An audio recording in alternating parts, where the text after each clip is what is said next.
En l'an de grâce 2018, le duc de Savoie créa, entre autres, son propre podcast. Celui-là même. Depuis, il perdure, traversant le temps comme une épée à deux mains traverse les côtes d'un pourceau. Car, fatigué d'entendre la même soupe servie, encore et encore par de vils faquins sur de fades et disgracieuses vidéos YouTube, il dut innover.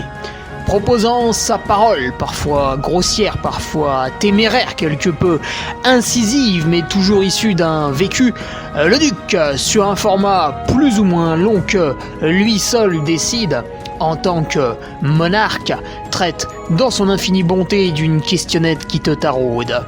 Car il est comme ça, notre duc, humaniste, amoureux du vivant, la main sur le cœur, il veille sur son duché. Puisses-tu, ici, passer un bon moment assis en tailleur au coin du feu ou cavalant sur ton fidèle destrier vers de nouvelles aventures. Pose donc cette hallebarde, débarrasse-toi de ton home et nettoie les taches de sang de ce visiteur qui, troublant ta quiétude, s'est vu embrasser le mur afin de savourer pleinement la divine parole. Paix sur terre, mon ami, et allons-y!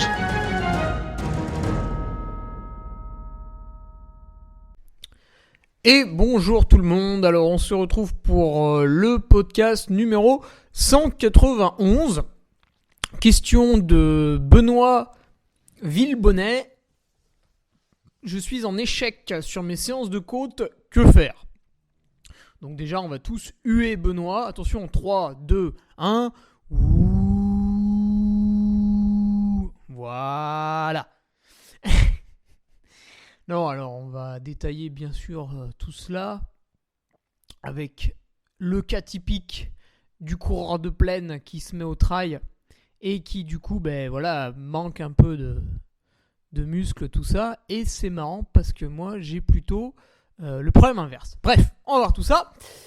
Les nouveaux patriotes sont encore nombreux. Alors, remercions la venue dans la secte des nouveaux... Romain Juge, Benjamin Burle, Florian Scatolini, Quentin Valentini, Renaud Déa, Simon Guel, Yannick Bianchini et un ex-ami vététiste, Hugo Armand. Voilà pour les nouveaux, l'accès à eux à la revue de presse du lundi. Elle était maigrichonne lundi dernier. Forcément, il n'y avait pas grand-chose en matière de course à pied. Voilà, les petits mouvements de team ont été faits. Certains n'ont pas encore été révélés, ça va arriver, mais bon, rien de fracassant. Les grandes courses, bon, en janvier, voilà. Donc c'était maigrelet, c'est vrai. De quoi on va parler à la revue de presse lundi prochain? On aura le trail du Sancy, qui regroupe quand même, je crois, 2 ou 3 000 personnes à peu près. Un trail qui va être absolument merveilleux cette année, puisqu'il fait très beau.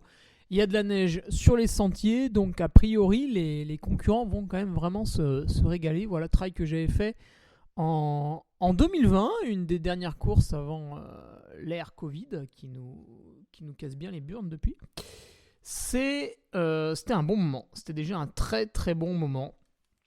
Donc là, je crois qu'ils vont revivre à peu près pareil. Nous, on avait vraiment pas eu beaucoup de neige, un petit peu quand même du côté de la Dordogne, si je ne m'abuse. Donc voilà, ce qui va un peu remettre le pied à l'étrier. C'est vrai qu'en France, janvier, février, on est calme. On est calme. Il le faut à un moment donné. Il le faut. Quelles autres actualités? Bien, vendredi sur Patreon, on va avoir le retour peut-être des articles prépa mental. Voilà, Hugo Delrabal, notre préparateur mental, qui s'est lancé en plus maintenant avec la micro-entreprise et tout ce qu'il faut pour épauler les sportifs ou ceux qui veulent battre leurs collègues de travail aussi. J'imagine que c'est tout à fait possible. C'est la même intention, une compétition, gain, etc. Point de vue du film UTMB, je comptais tout à l'heure déjà pas mal de commandes. Alors plus de visionnage que de commandes, ce qui je pense reflète une certaine un certain hack de mon superbe lien que vous recevez quand vous commandez. Bon, ce n'est pas grave, je ne vous en veux pas. Voilà, 107 commandes, plus bien sûr le lien qui était offert aux patriotes. C'est vrai que ça peut faire du monde. Bref, c'est bien. Il y a encore personne qui m'a dit que c'était nul, donc c'est que ça doit plaire. Voilà, je suis content. Le retour des chaussettes, ça c'est la grosse news de la semaine. Ça y est. Là, maintenant, hein, je vous parle, là on est mercredi, fin d'après-midi.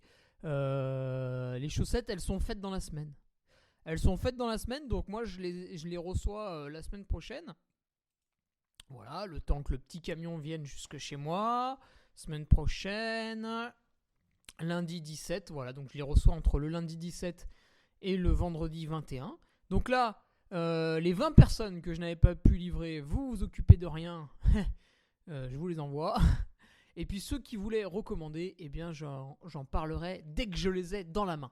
Voilà, dès que je les ai dans la main, comme ça au moins vous n'attendrez pas. Vous savez que si vous commandez, tac, le lendemain elles sont envoyées, donc je donnerai le feu vert quand je les ai dans la main.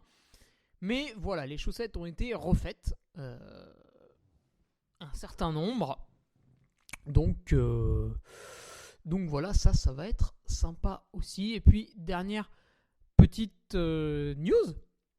Eh bien, beaucoup l'avaient deviné. Enfin, beaucoup non, pas tant que ça. Mais le premier objectif 2022 sera la Trans-Gran Canaria. Alors, à l'heure où tout le monde regarde un petit peu quelles sont les courses qui passent by UTMB, voilà, pour aller chercher ces running stones, pour se qualifier, ou pour les athlètes élites, le but peut être de faire un podium pour se qualifier automatiquement. Enfin, même, en fait, c'est pour n'importe qui. Hein. La dénomination élite ne veut rien dire. C'est du vent. Soit vous faites un podium, soit vous en faites pas. C'est binaire. Eh bien, moi, je démarre ma saison sur une course qui n'est pas estampillée by UTMB. Alors, par contre, c'est le championnat du monde Spartan. Alors ça, j'ai quand même un tout petit peu de mal à comprendre le fonctionnement. Bon, pourquoi pas. J'y vais pas pour ça. J'y vais parce que c'est joli. Je suis allé sur l'île en 2017, en 2018, j'ai pas couru. Et en 2019, j'ai fait la course, c'était sympa. Et là, apparemment, la course repasse par San Bartolomeo de Tunte. Ça, j'aime bien. Donc, j'y retourne. Et ce sera peut-être Ah bah non, pas le baptême du feu. Ce sera un au revoir, voilà, puisque j'aimerais bien diminuer mes vols en avion. Alors, j'en ai pas fait en 2020 et en 2021, donc c'est bon, quoi. Je retourne aux Canaries, me saoulez pas. Mais voilà, c'est peut-être la dernière fois. J'irai bien encore une fois à Cap Town, faire mes adieux, voilà, y aller pour faire les adieux. Et pour 2023, j'ai des idées de destination absolument géniales. On peut y accéder en voiture en faisant des covoiturages de manouches qui vous font consommer que 1 litre d'essence pour 100 km. Donc là, c'est imbattable, c'est le top du top et c'est très bien. Que dire de plus pour l'introduction? Mais je pense qu'on est venu à bout. Hein. Bon, je vais le rappeler encore une fois.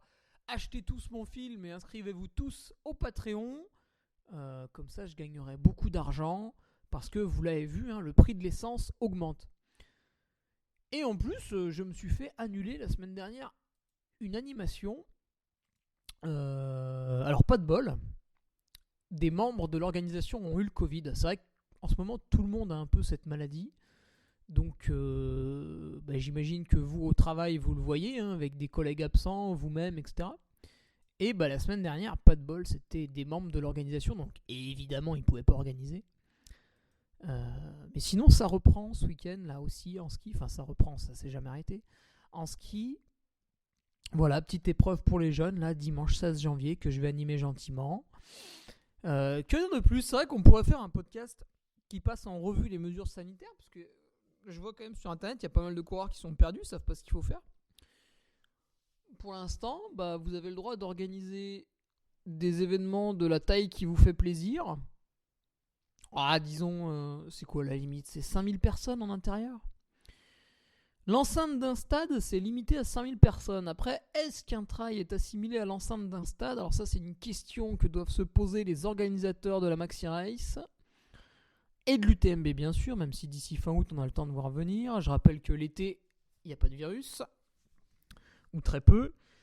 Donc pour eux, c'est plutôt bonnard. Mais pour la Maxi Race, c'est vrai que voilà, il va falloir commencer à savoir, est-ce que la Maxi Race est considérée comme un stade, donc c'est 5000 personnes. Si ce serait en intérieur, c'est 2000 personnes, ça c'est sûr et certain.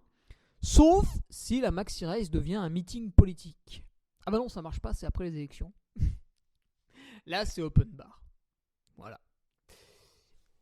Et une fois que vous avez défini ces jauges, donc 2000 en intérieur, 5000 à l'extérieur,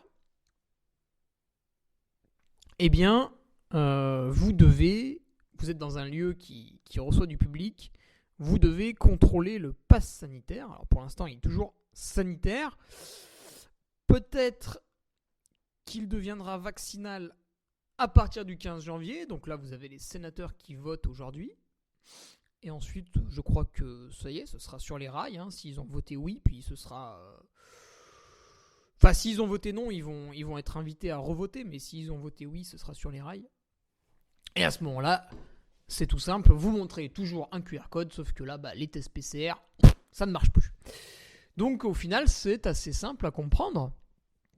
Alors, qu'est-ce qui définit un pass sanitaire ? 3 cas de figure. Vous avez tous les vaccins qu'il faut, paf, ça bip vert. Vous avez eu le Covid dans les 6 derniers mois, paf, ça bip vert. Vous avez, troisième cas de figure, fais le test PCR et paf, ça bip vert. Voilà, 3 cas de figure. Et puis en fait, une fois que ça se transformera en passe vaccinal, il n'y aura plus que 2 cas de figure. Soit vous avez les vaccins à jour, soit vous avez eu le Covid dans les 6 derniers mois, et puis c'est terminé. Voilà un petit peu pour les règles. Donc les coureurs du Sancy vont pas être affectés parce que c'est dimanche. Et puis pour les coureurs, à partir de ce que j'anime samedi prochain, la nuit blanche du Pilat, là, la question va se poser. Voilà, est-ce que de passe sanitaire, on en vient au passe vaccinal ou non ? Ça, j'ai envie de dire, ça regarde uniquement les autorités compétentes. Et puis en attendant, la nuit blanche du Pilat, qui se déroule à environ 1500 participants, pourra de toute manière se dérouler à 1500 participants. Donc ça, c'est pas un souci. Ça change pas en fait. Si vous voulez, ce qui potentiellement va changer, c'est la condition d'admission sur la course. Mais c'est pas tant la taille de la course elle-même, sous réserve qu'il y ait moins de 5000 participants. Voilà. Je pense que ça fait un bon petit point de réglage, puisque sur Bref, je fais du trail, par exemple, il y a pas mal d'interrogations aussi. Voilà. Passons donc maintenant au podcast. La question de Benoît Villebonnet. Je suis en échec sur mes séances de côte, que faire ? Alors, il me demandait déjà dans un premier temps s'il y avait un avantage à développer ses qualités en côte plutôt qu'à plat. Alors ça, c'est une phrase qui veut rien dire, Benoît. Donc c'est une grosse bêtise, parce qu'en fait, quelle qualité tu veux développer en côte plutôt qu'à plat ? Hormis, je sais pas moi, peut-être une qualité d'endurance longue. Mais sinon, à plat, tu fais de la VMA, donc tu vas tendre à courir le plus vite possible. Et en côte, tu vas pas faire de la VMA. Du fait de la côte, ce sera automatiquement classé en VMA ascensionnelle. Donc, il n'y a pas vraiment de une qualité qu'on fait à plat qu'on peut faire en côte. Ça n'existe pas, c'est différent. Du coup, si tu fais des séances d'intensité à plat pour développer un seuil, pour développer une VMA, etc., c'est très bien, continue. Et puis quand tu passes sur des entraînements en côte, en fait, tu vas développer autre chose. Tu vas développer une résistance musculaire, que ce soit en montée, en acquérant un peu de force. Tu vas développer des muscles en descente parce que tu vas avoir de la grosse casse de fibres. Tu vas développer un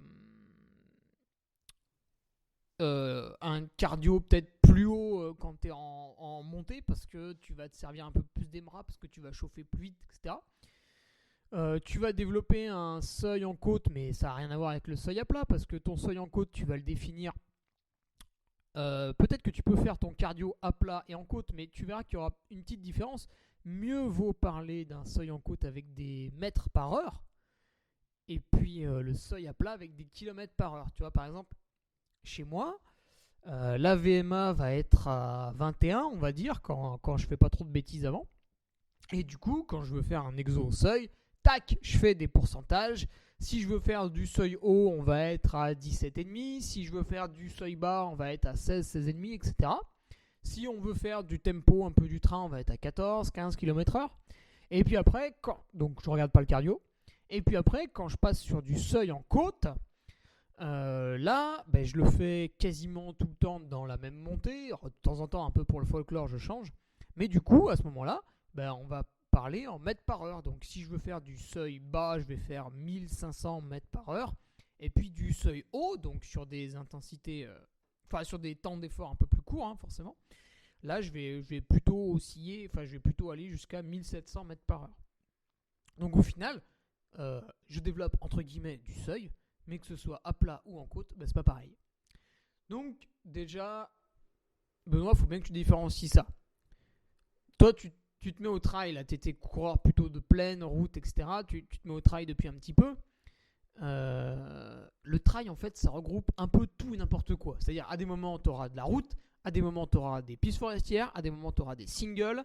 Des fois, ça va monter, des fois, ça va monter raide, des fois, ça va monter pas raide, ça va descendre raide, ça va descendre pas raide, par des grands chemins, par des petits chemins, il y aura des cailloux, des racines, ce sera tout plat, etc., tout lisse. Ça rassemble tout et n'importe quoi. Donc, il faut que tu fasses tes exos à plat et il faut que tu fasses tes exos en côte. Il faut que tu fasses tout, en fait. Tu as une très très grande palette face à toi, il faut gommer le plus possible les très gros défauts. Donc toi, visiblement, le très gros défaut, il intervient quand tu es en côte, de ce que tu dis. Alors, pourquoi tu es en échec sur les séances de côte ? C'est assez facile à comprendre. C'est parce que par rapport au plat où tu restes, tu vois ton corps sur le plat, il bouge pas trop. Alors, il y a des coureurs qui sautent un petit peu, mais globalement, les épaules bougent pas trop. Le bassin non plus, c'est plus une poulaine sur les jambes qui intervient. Enfin, en tout cas, c'est vers ça qu'il faut tendre. Et par contre, en côte, c'est vraiment ton quadriceps qui va te propulser, tac, tac, tac, tac, tac, pour monter. Alors en plus, tu auras un facteur poids qui va être un peu plus impactant sur la côte que sur le plat.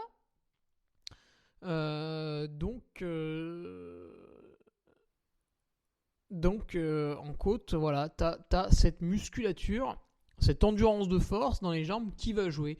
Et ça, si tu n'en as jamais fait, tu n'en as jamais fait. Par exemple, quand j'étais uniquement cycliste, puis je suis passé dans mes débuts en course à pied, encore qu'en côte ça allait, mais en descente ça allait pas du tout, parce qu'il manquait beaucoup de muscles. Et d'ailleurs, je le vois, quand j'étais cycliste, je descendais quasiment à 55 kg. Aujourd'hui, je suis plutôt autour de 60. Alors que globalement, quand tu regardes mon haut du corps, c'est le même. Simplement, j'ai des plus gros mollets, j'ai des plus grosses cuisses, des plus grosses fesses, tout ce qui va faire qu'on intervient, qu'on gomme mieux les impacts dans une descente. Parce que quand j'ai démarré le trail, une descente et hop, j'étais bousillé. Et donc en côte, oui, tu vas te servir un peu plus des muscles des jambes que sur le plat. Donc forcément, tu vas sentir une gêne. Oui, parce que tu connais pas. Tu connais pas cette sensation de courir en bosse vu que c'est nouveau. Donc, d'un coup, les jambes se mettent à picoter. D'un coup, le souffle ne ressemble pas à ce que tu connais. Oui, c'est une nouveauté. Donc oui, il faut insister. Alors tu peux mettre ou conserver, si tu le fais déjà, ton cardio. Donc par exemple, regardez quand tu fais des séances à plat pour telle ou telle qualité. Et puis quand tu veux bosser quelque chose qui sur le papier a l'air similaire, tu regardes si ton cardio est déconnant pendant que tu fais une côte. Là, je prenais mon exemple tout à l'heure de mon seuil à plat. Voilà, on va être entre 16 et 17 km/h pour caricaturer. Donc je mets le cardio, puis admettons que au terme de la séance, je passe les 155 ou 160 pulses. Et après, quand je vais faire mon seuil en côte, c'est pareil, je vais regarder, tiens, je mets le cardio, et puis, finalement, je suis aussi autour de 160. Alors, je suis plus à 165, mais ça le fait comme ça. Ensuite, ce cardio, tu regardes, tu vois, alors il devrait être un peu similaire, peut-être qu'il va être un petit peu plus élevé en côte, parce que c'est un peu comme quand tu fais du ski de fond, tu te sers un peu plus de tous les muscles de ton corps que quand tu cours à plat, donc il est un poil plus élevé. petite anecdote avec mon entraîneur. Donc j'étais allé chez lui pour faire 2-3 jours un peu durs avant l'UTMB 2019. Et on fait une séance que lui apprécie énormément. C'est 4 fois la côte de Busséol au seuil en vélo, pour les connaisseurs. Et donc là, on se lance dans le truc. Et puis on fait. Donc moi, je connaissais pas les temps, donc je fais uniquement la sensation. Et le coach était ravi. C'était une de ses meilleures séances et tout. Donc impeccable. Les meilleurs auspices pour l'UTMB.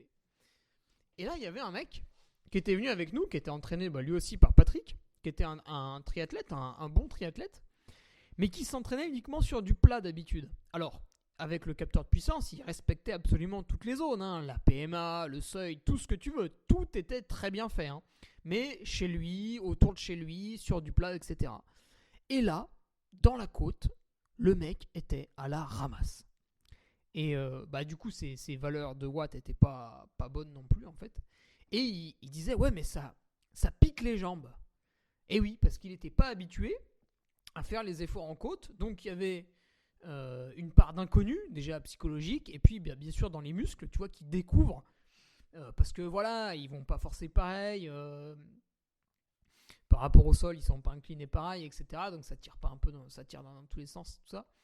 Donc, il y avait cet aspect découverte, et le mec était perdu. Il n'arrivait pas à développer les watts de d'habitude.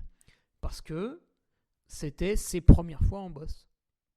Donc toi, Benoît, t'es pas sur la première fois en boss, mais de ce que tu dis, tu y es pas encore habitué en fait. Donc, à ta question, faut-il insister ? La réponse tombe sous le sens. C'est un grand oui. Ça va pas venir tout seul, ça va pas venir par la force du Saint-Esprit, cette aisance en côte. Et d'ailleurs, tu le vois, pour moi, c'est pareil. Je termine l'Endurance Trail des Templiers, fatigué, etc.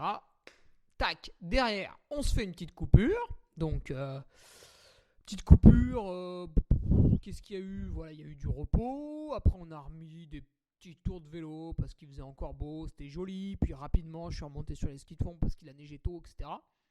Mais point de vue course à pied, rien de bien folichon.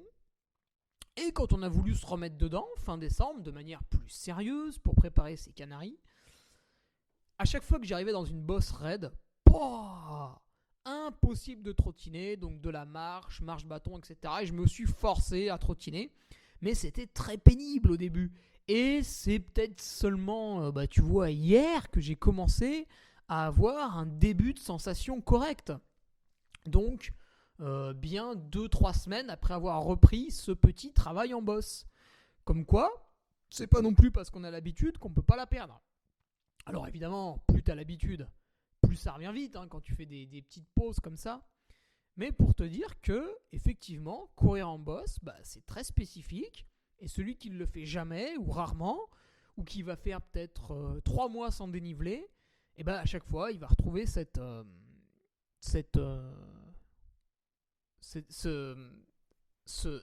inconfort, quoi, cette sensation désagréable.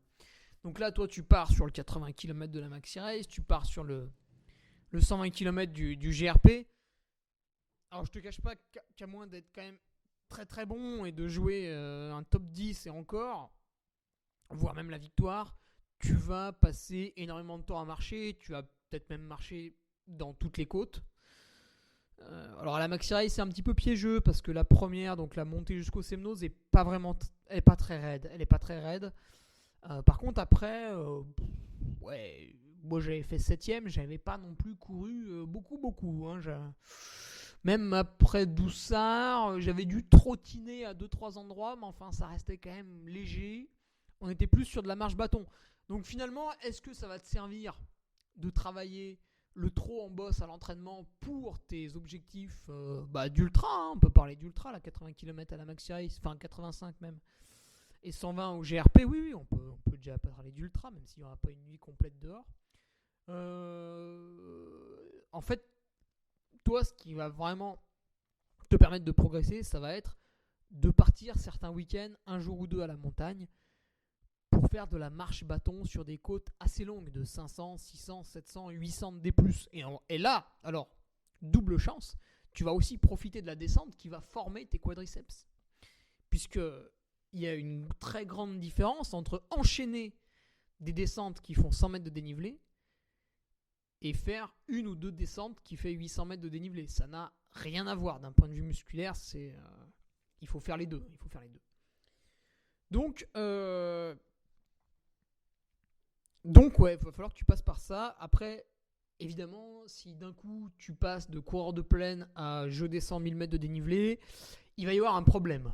Déjà musculaire, hein. Tu vas avoir des courbatures, tu vas t'en rappeler un moment. Hein. Mais aussi au niveau des tendons, tu vois, d'un coup, tu vas tirer dessus comme un bourrin. Bon, suivant ta génétique ou l'état d'inflammation de ton corps ce jour-là, bah peut-être le tendon, il va te dire merde, tu vois. Donc, on peut se préparer à ça en augmentant progressivement le dénivelé avec les petites collines autour de chez toi. Tu peux aussi faire de la force sur ton vélo, sur ton home trainer, avec des fractions qui vont aller de 5, 10, allez peut-être 15 minutes en fin de cycle, c'est la folie, soyons fous, avec une endurance de force. Donc là, bah, tu es à 50 tours minute, point de vue PMA, tu es plus vers les 60, 65%, parce qu'il ne faut pas que ça devienne trop cardiaque non plus, sinon tu développes plus le muscle. Tu peux faire du home trainer, toutes les 5 minutes tu fais 2 minutes de chaise, enfin des trucs comme ça, tu peux tout imaginer pour te renforcer un peu les cuisses, mais gardez bien en tête qu'à un moment donné il va falloir aller se confronter au terrain. Donc voilà Benoît, hein, je pense que c'est simple et efficace, hein, ces petites recommandations, il n'y a pas besoin de tourner autour du pot 107 ans, il n'y a plus qu'à, hein, comme on dit. Et puis pour les autres, si vous avez des questions, je commence à les épurer un petit peu ces questions, n'hésitez pas à les poser. hugo.ferrari@laposte.net. Je stocke tout ça proprement et derrière bah, ça passe un podcast, hein, en toute simplicité. Voilà, et ben je vous dis à la semaine prochaine, ce sera le numéro 192 et j'attends les questions pour en prendre une ou deux qui me fait un petit peu plus bander que le reste. Allez, salut, bonne semaine et à vendredi pour les Patriotes avec peut-être un nouvel article de prépa mentale. Alors cette fois-ci, il ne m'a rien dit, Hugo, ce sera la surprise. Salut.